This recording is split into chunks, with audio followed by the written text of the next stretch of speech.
Le Premier ministre, hier à l'Assemblée nationale, a conclu cette trop longue période du grand débat.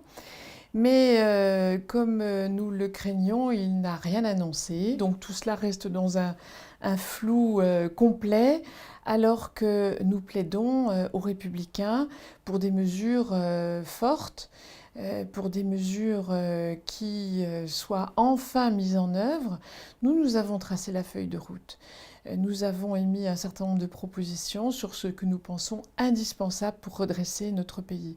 C'est d'abord pouvoir corriger la trajectoire fiscale de ce gouvernement qui, en 2 ans, a porté atteinte au pouvoir d'achat des retraités, des familles, des classes moyennes.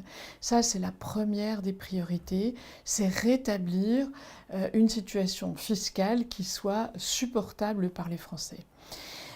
Pour arriver à cela, il faut bien entendu ne pas creuser le déficit, ne pas augmenter la dette, ce que le gouvernement a fait avec les mesures de 10 milliards qui ne sont pas financées. Nous proposons des économies sur le train de vie de l'État pour permettre, sans aggraver la situation budgétaire de notre pays, de pouvoir restaurer une justice fiscale et une meilleure prise en compte de ces catégories de Français qui ont été, depuis 2 ans, sacrifiés par la politique mise en œuvre par Emmanuel Macron et son gouvernement.